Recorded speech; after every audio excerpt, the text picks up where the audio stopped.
Good evening, everyone. Welcome. I didn't know if I was going to be able to get on again this week. I was like, oh my goodness.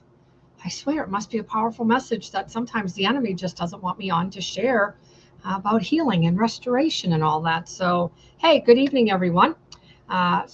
Welcome to another episode of Healedish, a podcast for the ones who are trying, who are still carrying pieces of the story that don't like to talk about it, and the ones who feel like healing shouldn't be taking this long. So, welcome, friends. Hello. For those of you that don't know me, my name is Gina. I'm a certified neurosomatic art practitioner, and I am a certified neurotransformative practitioner. So that means that I work on the mind as well as the body using art for healing and transformation. So welcome this evening. It is so good to have each and every one of you here. Welcome to all my faithfuls, to Scott, to Sly Fox, Dave, Michael. Evening to all of you, to all of the other ones that are watching as well. Thank you so much for being here this evening. We are going to start off with a, kind of diving into I think it's a 4-part series on, trauma and healing and things like that. And so tonight, what I want to talk about is you're not broken, you're healing, and what progress really actually looks like. Because some of us will go around thinking we're broken when in all actuality, we're really not broken. It's just, our trauma has done certain things to us. So I just want to reiterate to you, hi, Heather. I just want to reiterate to all of you trauma survivors that you are not broken. By any means are you broken. We just sometimes have these challenges that come up.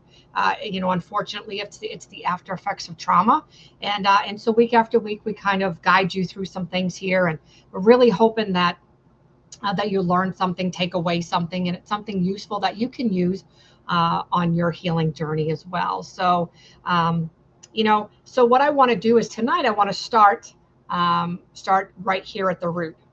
And, I know a lot of the things that we might be covering are things that you've heard from the past. But since I've kind of rebranded, we're going to kind of start fresh. And so I'm excited about that. I'm excited what Healedish really means, what it's about, and just being able to carry each other. That's what it's all about. It's about showing up. It's about being there for everybody and kind of helping each other on this journey that we call life, this healing and transformation journey. Last week I was kind of, be honest, I'm very transparent on here. Last week I was a little peeved. I sat here for, I don't know, it was probably 40, 45 minutes and tried to get on, and, StreamYard just would not let me on. And I was so irritated. I was just like, there's no way I'm getting on to do an episode. And it still wouldn't let me on. And tonight I had trouble as well. And so I'm glad to be here. Again, glad that everybody's here.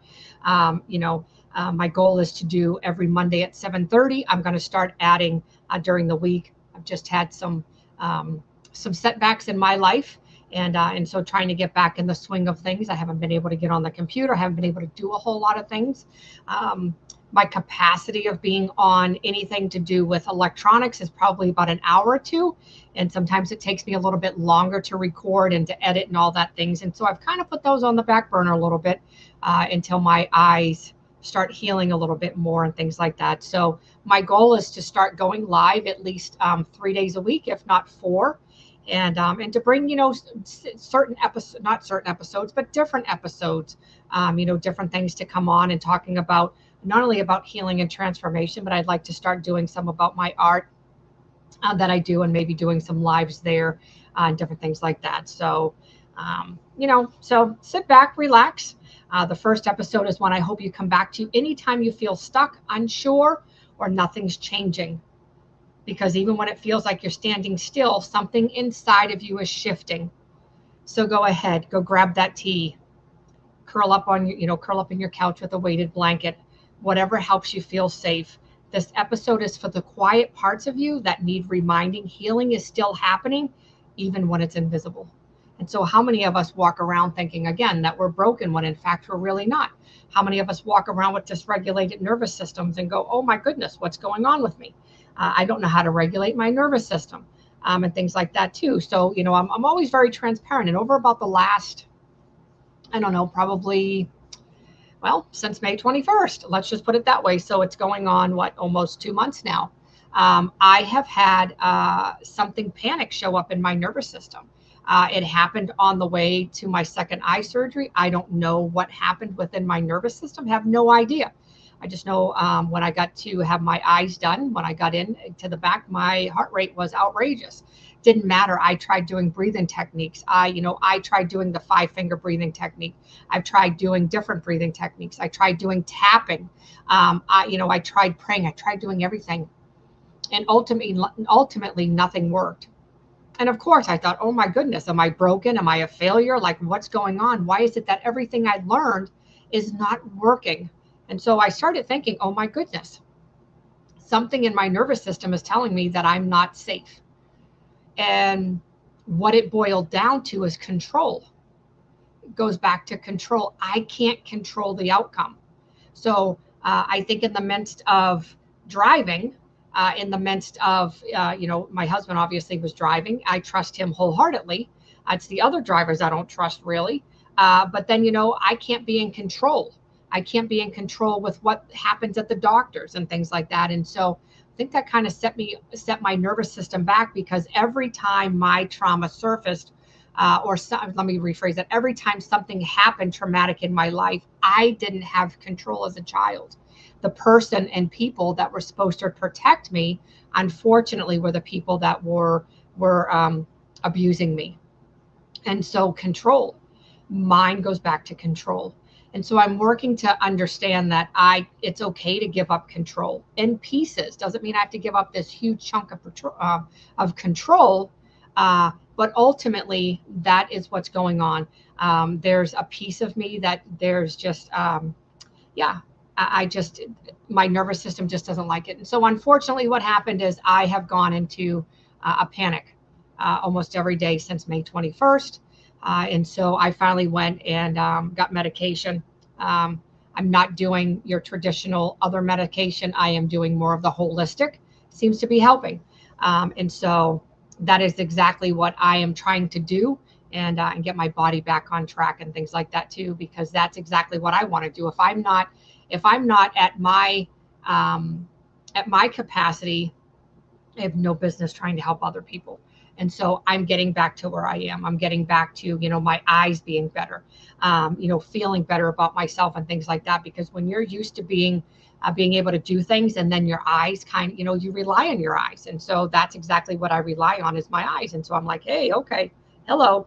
And so I've really been listening to my nervous system. And so one thing that I want to encourage each and every one of you to do is to really listen to your nervous system. What is your nervous system telling you? What is it telling you? I know we don't like to sit with those uncomfortable parts.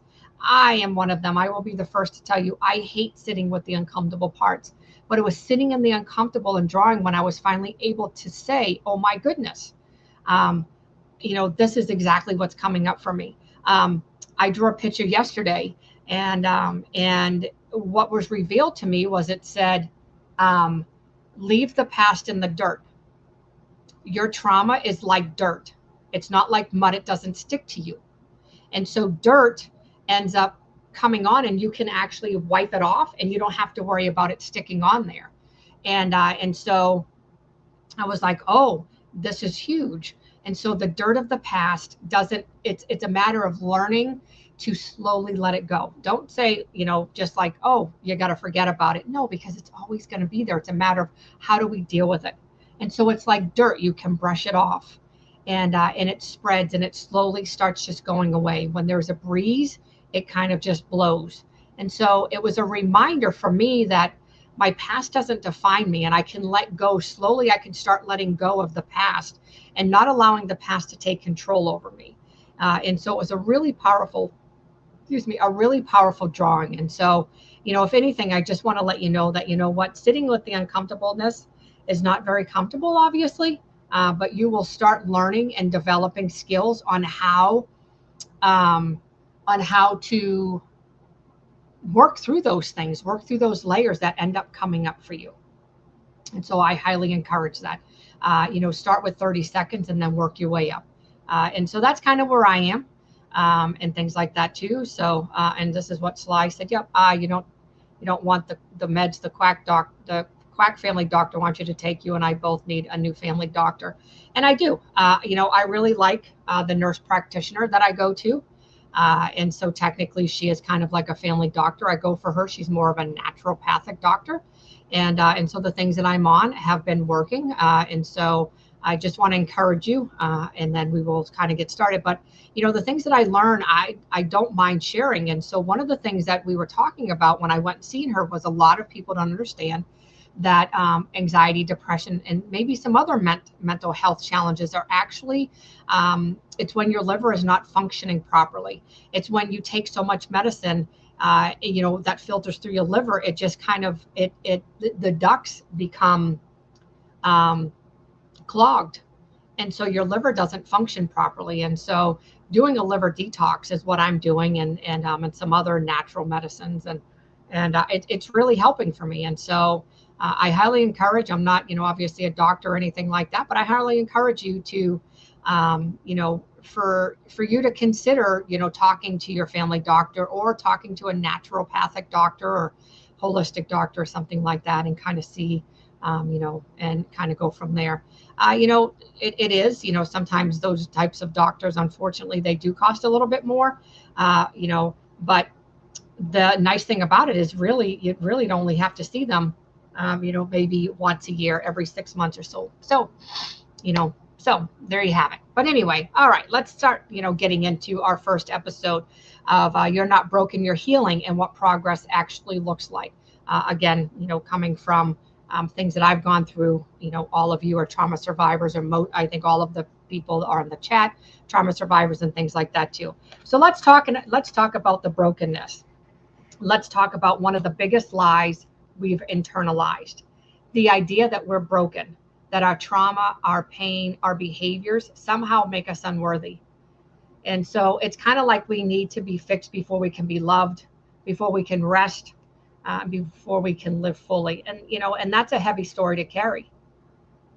You're thinking like you don't deserve love. You're not deserving of this because of our pain, the trauma, behaviors, and things like that. And so most of us, we pick it up early from parents who don't know how to emotionally connect. And so I think a lot of times, given my age and things like that too, my parents, my grandparents, I think they were emotionally absent. And I think a lot of my generation will see that with their parents, that their parents were emotionally absent. And so they didn't know how to connect emotionally. And so that's kind of where I think some of the nurturing and the love that we deserved, we didn't get the nurturing and love and the caring that we so well deserved because our parents weren't taught that. And so sometimes we become products of our environment. And so that means that we take on how our parents raised us. And until you start seeing and start learning that those things probably aren't the right ways, that's when we start changing. We're able to educate. We're able to hear what other people are trying to educate us on. And then we start making that connection and we're like, oh, wait a minute, this is not normal, and things like that too. And so, and what ends up happening is like the churches and the schools, they confuse us, perfection with holiness, and then from systems that reward us for hiding our truth. And so, it all becomes a full circle as we're healing and things like that.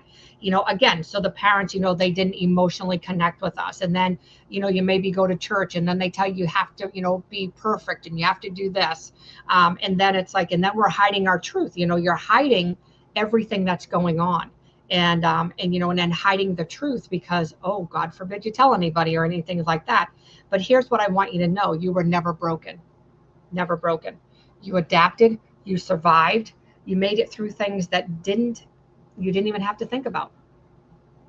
Yeah, we were in survival mode, obviously. That's exactly what we were in. And when our nervous system is dysregulated, when you sat there and all of a sudden you got amped up, you were always waiting for a threat or a danger so you could automatically flee and get out. That's, that's survival mode, fight, flight, fawn, and freeze. Unfortunately, that's what happens. And when our environments are not safe, we're always in survival mode, scanning what is safe, what's danger, scanning, yes, for safety, but we're always in a danger threat stage of always scanning what's going to happen next.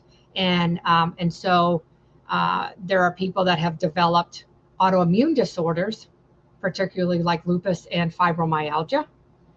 Again, I'm not a doctor. I'm just reiterating things that I've learned in all of my certification programs. But what happens is when you live in that tense state, when you start coming out of your thriving or thriving into thriving, and literally you start relaxing, what happens is those nerves and muscles don't know what to do. And so you're restricted like this all your life. And then what happens is as you start healing, you start relaxing more. Your nervous system starts relaxing. Well, guess what? All of those nerves and muscles still feel like this because it was years and years.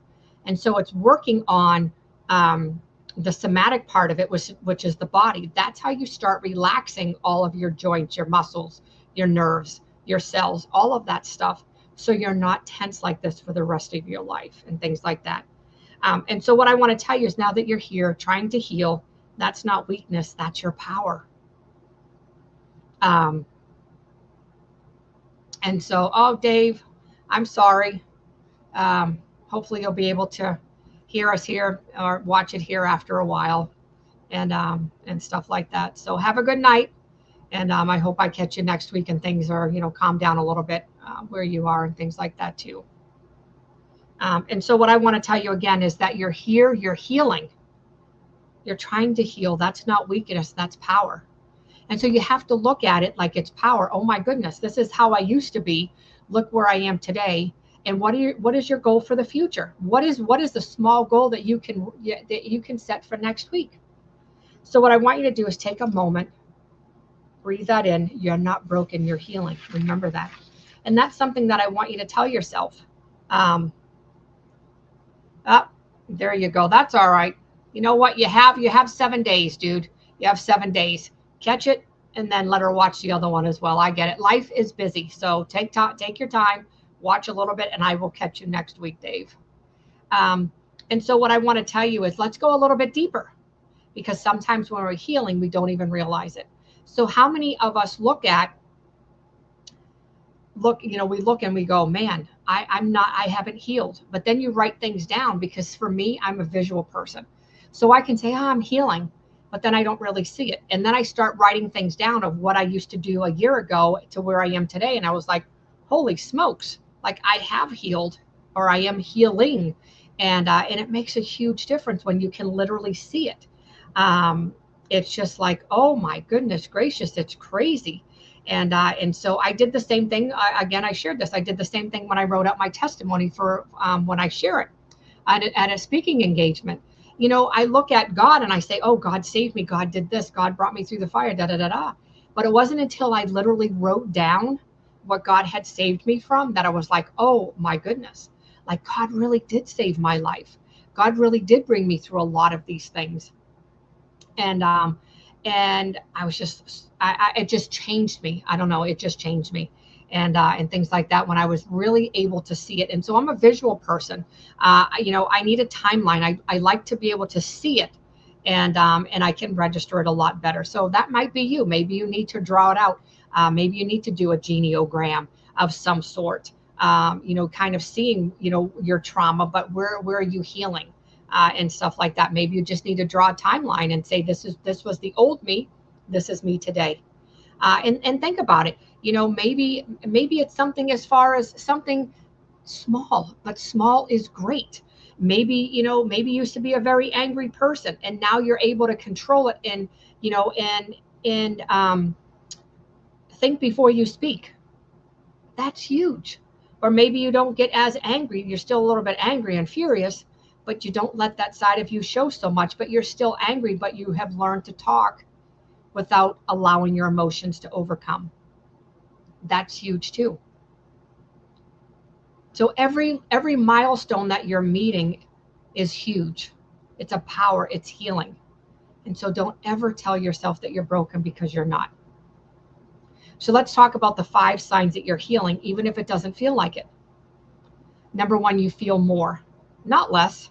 You cry in moments that surprise you. You feel tender watching a movie. Maybe you rage unexpectedly. That's not dysfunction. That's your nervous system thawing. So that's the things that are starting to happen to me. I'm getting more emotional because now through the drawing and the things, I'm able to start connecting my mind and body. So I'm able to connect my neural with my somatic. So I'm able to feel, I'm able to have emotions. Before I didn't have any, I mean, I had emotions, but before my emotions weren't really there. My emotions were totally numb. And so that's a huge thing for me when I'm watching a movie and I feel teary-eyed or it tugs at my heart. I never had that before. I never felt that before. And so again, that's not dysfunction. That's your nervous system thawing. And so every time that happens, slowly your nervous system is starting to unthaw. So let's talk about a reflection prompt. When was the last time you felt something and judged yourself for it? So when did you feel something and you judged yourself for it? Could that moment actually have been a sign that you're waking up emotionally? That's a huge thing to consider. That's a huge thing, because there's times that that I like this reflection prompt, because there are actually times that I'm watching a movie and I feel tender and I'll start crying, and or I get not, but I get teary eyed and I'm like, Gina, what are you doing? Like, why are you crying? It's a movie. And I try to shut it off. And so we do that because we don't like the pain that's associated with it, because it may remind us of something in the past. But reminding yourself that you're safe and you're okay, but it's tugging at your heartstrings because maybe you understand what that character in that movie is going through. So don't judge yourself. Give yourself grace and compassion. And just understand that maybe, again, it's your nervous system thawing. Maybe your emotions are waking up to where they're connecting to your nervous system. So now your emotions and your nervous system are starting to connect. That's healing. That's not broken. That's healing.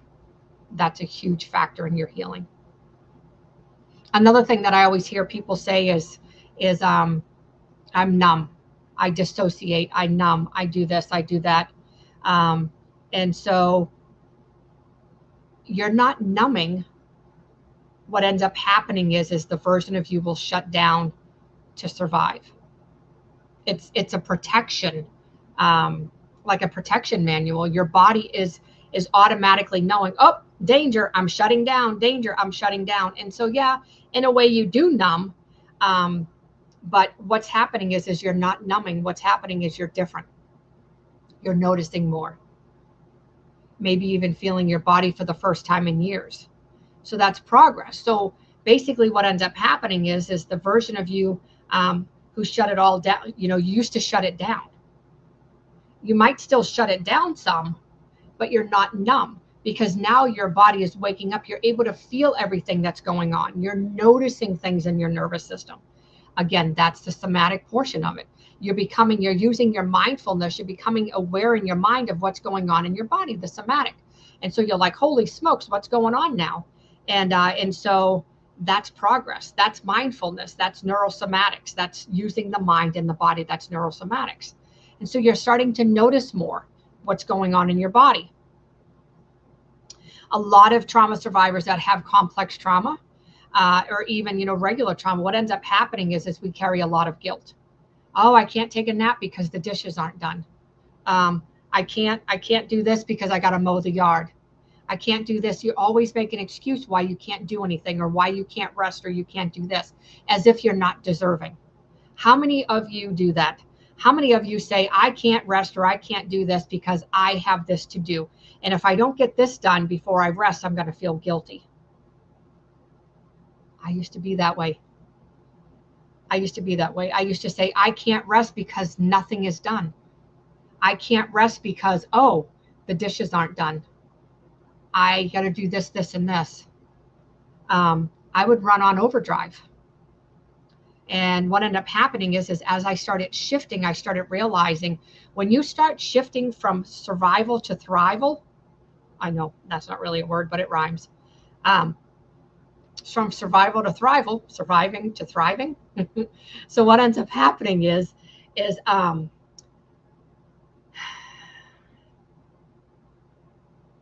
you feel, When you start switching from surviving to thriving, what ends up happening is you start realizing that you need rest. Your body has been in overdrive for so long. You have been running and running and running like the Energizer bunny and not being able to rest, that you are completely wore out, running on overdrive, and those dishes can wait. That floor can wait to be mopped, and it can wait to be swept. That trash can wait to go out, because the one thing that you need to understand is that you need to be able to rest without guilt. And rest is what trauma survivors need. We need it. Absolutely, we need it. So what you need to understand is it's okay to rest. It's okay to feel guilt-free. And maybe you're not completely there yet, and that's perfectly fine, but you're learning to pause. It's pausing in the moment. And just like Heather said, sounds like me, more OCD or something.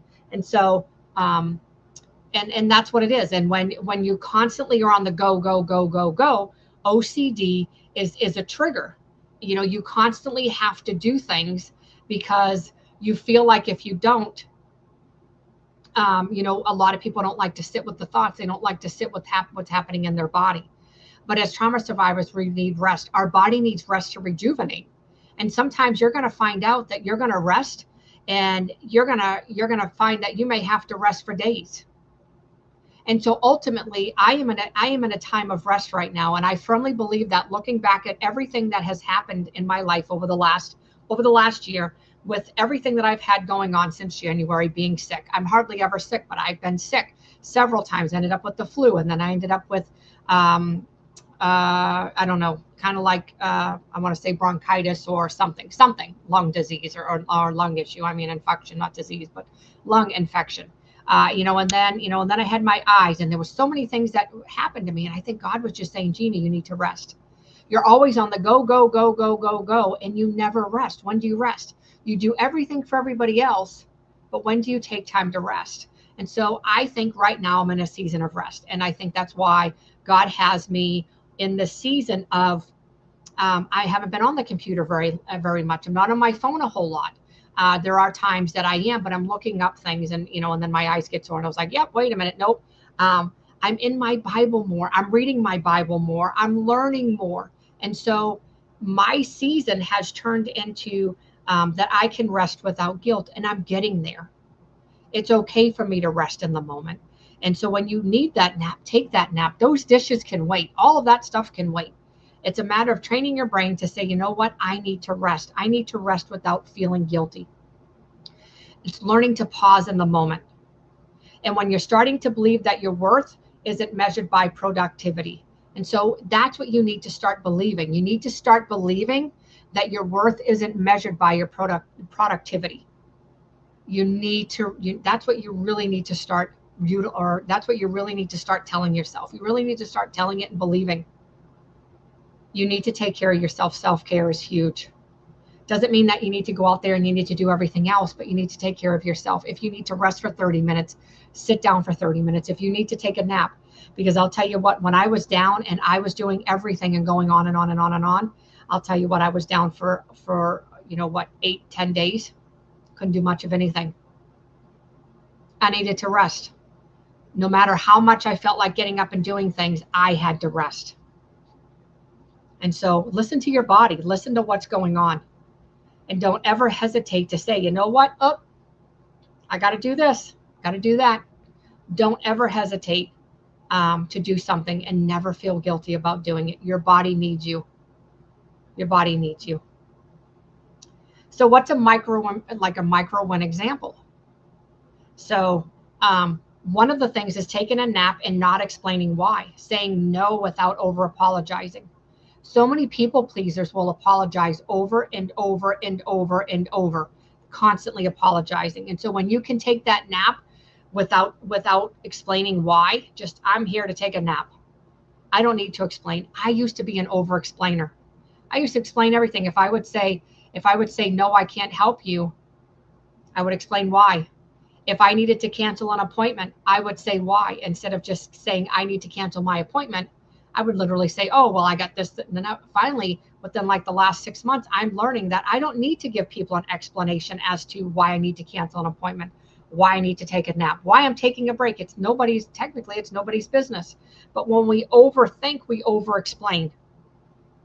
And then we start, over analyzing things. And then we start again, over apologizing, always saying sorry to everything. And so when you start telling everybody your life story in 5 minutes, you're oversharing. And that's a part of a trauma response. And so it's part of the people pleasing and things like that too. And so it's taking a break and saying, okay, how much am I willing to share? And so I used to be that way too. I used to share my whole entire life story. Now I'm like, you know what? Until what ended up happening was I told somebody some of my story and they used it against me. They went and told, I thought we were friends. And unfortunately we were not, because she went and told everybody in the business. And so I was embarrassed, of the things that I have gone through in my life. And now I just, I don't tell people, if they want to learn, they can come on and listen to my podcast or listen to other things. But I don't openly share a lot of my trauma story with people because unfortunately it's always come back to nip me in the bud more than once. And so I'll share here. People know, very transparent. If somebody asks me, yes. But I'm not just openly on the first meeting going to indulge and share exactly the things that I've gone through. But if somebody is going through something, at least I can offer some compassion and maybe share a little tidbit of my story without going into the whole entire story causing secondary trauma and things like that. We definitely don't want to do that. Set boundaries. Even if you shake, even if it makes you feel like the bad guy, you should be setting boundaries. Every time you say, I need space, or that doesn't work for me, you're building self-trust. And so space, what I always tell people is this: put your hands out, and this is my space. Okay? Anything beyond my hands is your space. Do not invade my space. This is my space. Do not invade it. Do not invade it. This is my protection zone. This is my boundary. Don't invade it. Don't come too close to me. Don't come too close to me, or things like that, because that's my circle. That is my circle of protection. And so that is my boundary. And so that's a boundary you have to make with yourself. The boundary you have to make with yourself. And so one of the things I do want to say, I'm not going to say what happened, but I do want to say that Heather is making huge progress. She came to visit her husband, their cousins. They came to visit over the 4th of July. And there was a huge, huge factor that Heather overcame. And so, I had to tell her, oh my goodness, Heather, it was a boundary issue with her. But something, it was more or less that she set a boundary. But it was part of her trauma. I'm trying to think. It was a boundary that she had set with other people. But it was about more or less being uncomfortable. And so she felt comfortable enough to do something without, she was probably still uncomfortable, but she did it. And I told her, oh my goodness, Heather, I am so proud of you. I am so proud of you for doing what you did, because that's huge. What you're building is self-trust. What you're building is you're telling your body that it's okay, that I'm okay, that I'm safe here. And I absolutely love that for her. And so, and I told her, I said, what you're going through and the things that you're dealing with, you are going to be okay. And so I was so proud of her in that moment, and things like that, because it takes a lot to step outside of your comfort zone and do something when trauma is involved and there's a trigger involved. And so, I did tell her, Heather, I'm so proud of you. And I still am, because that's something that she's learned to overcome. She's not allowing her trauma or her nervous system to overcome those types of things. What it's teaching her nervous system is to say, I'm safe in this environment and this is okay. And teaching her that when your nervous system feels like this, having that discernment to say, okay, is this a safe space or is it not? And being able to decipher the difference. And so, that was a huge accomplishment for her. You asked for help. You never used to. How many of us, you'd ask for help? I know Scott, I'm gonna put you on the spot just for a second, but Scott was a lot like me, or is a lot like me. Um, Scott will, he'll ask for help. So I'm a little bit different now on this journey, but Scott and I used to be a lot alike. So we would ask for help, and then people would say, sure, they'll help you, and then they'd never show up. And then they would continue, and then you continue to ask, hey, you know what, I need help. Can you help me? Then you rely on them. Then they don't show up. Well, unfortunately, that's what happened to Scott. And Scott would ask for help. Guess what? People wouldn't show up. So I've had to have a talk with Scott and tell him, look, those people don't matter. What matters is you. You know what? It's the people that are meant to show up will show up. And so this is what happened to me. I used to be like that. I used to ask everybody under the sun, I would always ask them for help, always. Or I'll go a step further. I used to always ask people to come over. You want to come over? You want to cook out? You want to do this? You want to do that? And I love having people over. And even though sometimes I'm an introvert, but I like the interactions. I love having people over. So anyway, I would ask people to come over. People would tell me that they'd come over, and guess what? They would never show up. And then I would feel guilty. Oh my goodness. And Scott, maybe this is how you feel. And then I'd start feeling like, oh my goodness, is there something wrong with me? What's going on? And then it would bring up a lot of shame and guilt for me. Like, oh my goodness, like I don't know what I did. And then I'd start apologizing. Oh my goodness, did I do something wrong? What happened? This, that, and everything else under the sun. And then come to find out, I started realizing when I started asking for help, and people, when I started asking for help, and then people would let me down. They wouldn't show up for me. And so this is where Scott and I are similar. People wouldn't show up. We'd ask them, oh yeah, we'll be there to help you. They'd never show up. So I got to the point that I was cold. I would say, fine, I'm not asking anybody for help, because you know what? When I ask for help, you let me down. When I ask you for things, it's because I truly need help, and you won't help me. And so I will honestly tell you, to this day, I have a hard time asking for help. Scott, where are you at in this? Do you still ask for help, or where are you at? And so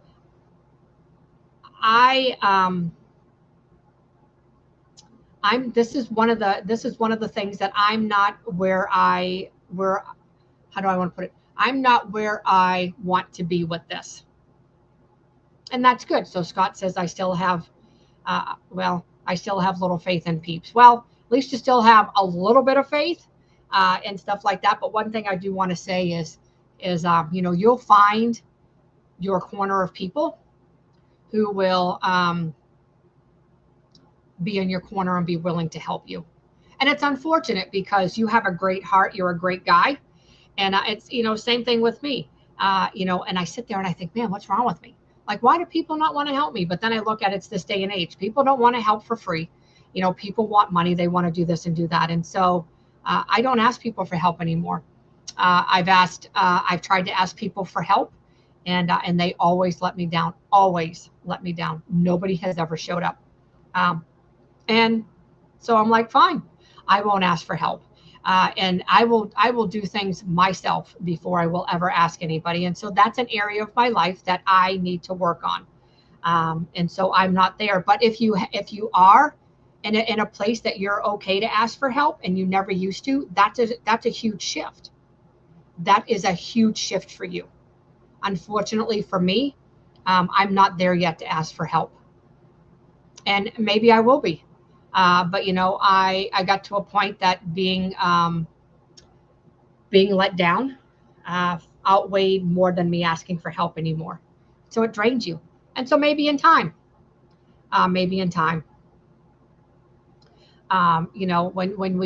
ask for help, it puts us at a vulnerable state. And when people don't come through, it starts bringing up a lot of different trauma responses. We start feeling, again, a lot of shame, a lot of guilt. There could be pain associated with it. And then again, You start getting those ruminating thoughts of what's wrong with me? What did I do wrong? Am I not good enough? And so you are good enough. It's them, not you. So just remember that. It's okay to ask for help, but just make sure that you take care of yourself and don't rely on other people. Because if they say no or they don't show up, the good thing is you asked. What happens after that is out of your control. And so see, it goes back to control for me. I can't control them, but I just look at it this way. If I can't help you, I will not lie to you and say I'll help you. I'm not that person anymore. I know my plate was overflowing with gravy, and I'm not there anymore. I don't want my plate to overflow with gravy anymore. And so I'm like, hey, look, nope, if I can't help you, I won't help you anymore. Or if I can't help you, I won't. That's just how it is. I'm not afraid to say no. Sometimes people are like, oh, well, this, and this, but I'm not afraid to say no. All right. Healing and surviving. Let's talk about the difference between healing and surviving. Survival mode is brilliant. It got you here, but it's not meant to be your forever home. So just remember that surviving is coping. Healing is reconnecting. When you're reconnecting to yourself. Survival says, don't feel that. Healing says you're safe enough to feel it now. So now you're going to start feeling all those emotions. You're going to start feeling everything. You might bounce between the two. That's normal because there's not a straight line. Healing is not linear. One day you're going to feel it. The next day you might not. And so that's one thing too. Healing. It's always a journey. It's always a process. It's always going up. Some days you're going to come back down, but most of the time you're going to keep rising and going up and up and up and up and up the ladder and going on and on and on. And so when your body becomes safe, that's when you're going to be able to start feeling it. You're going to be able to start feeling those emotions. You're going to be able to start feeling when your nervous system's kind of out of whack and that dysfunction, not dysfunction, but dysregulation. You're going to be able to feel all of that because you're going to be like, holy moly, what's going on? And so it's learning to sit in the midst of that storm and say, oh, well, wait a minute. I can feel all of this. What is it telling me? It's that connection that your body is going, I feel safe now. And I'm to the point now that I'm starting to feel that. And I've been on this journey for almost 4 years? 3 years. I had to think for a minute. So it's been 3 years. And so I'm just now starting to connect my mind and body. I'm just now connecting what's going on between healing and surviving. And so it's, it takes time. It takes time when you start getting yourself into a safe place. And for me, it was the art. It was the art. It was the journaling behind it.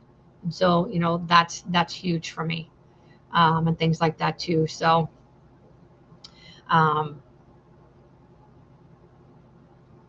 So healing doesn't always feel good, and it doesn't. Sometimes it feels like crying in a parking lot, shaking through a hard boundary, or resting when your brain screams lazy. And you're not lazy. You're just overstimulated at the time. You just need to learn to rest. And it doesn't mean you have to take a nap, but resting for a little bit, resting in the quietness of things. That is a huge factor. Listening to the body when you are definitely going back through on this healing journey and things like that. So it's huge. So a story from my own journey. And kind of sharing this, one of the things that I've learned is triggering.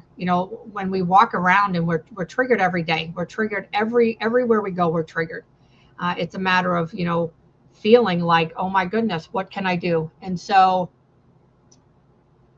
I used to act like a complete lunatic. And I can say that because I'm talking about myself, but I acted like a complete lunatic. I would let my emotions, they were all out of whack, and I would become this angry filled lunatic.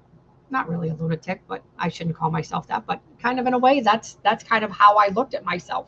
But not a lunatic in a bad way, but I just say that because my emotions and my nervous system were so dysregulated that literally I was triggered to the point that that I would become angry and I would just start spewing whatever flew out of my mouth. And I was just like, holy smokes. Well, what I started doing was when I started learning mindfulness, started becoming aware of things, even though I couldn't really feel, I mean, I started noticing, okay, I'm getting angry. My face is getting red. My blood pressure is getting up. This and this and this is happening. Okay, well, wait a minute. And so I was able to finally figure out what was going on. And that's when I was able to figure out the trigger and what was going on. And when I did that, it actually helped me in the moment. It helped me heal in the moment because I wasn't dumping all that cortisol and adrenaline in my nervous system. There was so many things that I was feeling and understanding, and I was like, whoa, this is amazing. Okay, hello. And, after I wasn't doing it, I was like, wait a minute, I'm so proud of myself. I'm not spewing. I may get angry, but I'm learning to talk without being angry. I may still be, dysregulated in the moment, but what's happening is I'm not talking out of anger. I'm just talking. I might be frustrated when I'm talking, but I'm not full-blown fledged screaming and hollering like I was. And so if you can relate to that, congratulations. That is a step in the right direction. That's powerful. That's healing. Again, you're not broken. You're healing. That's powerful. On any journey that you have been through, that's amazing. That you have come this far on your healing journey. Don't ever let anybody tell you any differently, because you are doing an absolute amazing job. And so let's get together for some gentle affirmations. If you can, place your hand over your heart or on your belly. And what I want you to do is I want you to breathe in through your nose and exhale slowly and repeat after me. And you can also put your hand up on your heart and then again on your belly if you want to do it that way as well. You can do that. And what I want you to repeat, or you can just listen, what I want you to listen and repeat is I am not broken. I am becoming. I give myself permission to heal on my own timeline. My healing does not have to be visible to be valid. I release the need to prove my progress. I honor how far I've come, even when it doesn't look like much from the outside. Feel the strength in your softness. Feel the truth in your ears. Hear the truth in your ears. Feel the truth in your tears. Feel the safety in your breath. So that's a gentle affirmation that you can say to yourself. I am not broken. I am becoming. I give myself permission to heal on my own timeline. My healing does not have to be visible to be valid. I release the need to prove my progress. I honor how far I've come, and even when it doesn't look like much from the outside. Feel the strength in your softness. Feel the truth in your tears. Hear the truth through your ears. Feel the safety in your breath. If today's episode resonated with you, I would ask you to share it, please. Send it to someone who's in the messy middle with you. You can tag me, leave me a review. Because when we normalize real healing, not the curated kind, but the quiet, slow, and perfected kind, we give others permission to start performing and start believing. And then they start believing and they start being. So remember, you're not broken, you're healing. And healedish is a good place to be. So until next time, stay grounded, stay open, and stay in the work. I'm with you. And remember, you're not broken. You're making miraculous changes in your life. So again, I thank each and every one of you for watching. And next week will be week 2. Make sure that you like, subscribe for notifications for next week. And I will see you then, everyone. Thank you again. Thank you, Scott, for being here. Thank you, Sly, for being here. I appreciate each and every one of you. And so we will do this. We'll continue this, and I'll be on the lookout probably in the next couple of weeks. I'm hoping to start going live a couple more times during the week and things like that too. I just got to figure out the schedule and things like that too, but we'll get it done. And so as always, hit that like and share out if you would, and have a great blessed week, and we will see everyone next week. Good night, everyone. Bye-bye.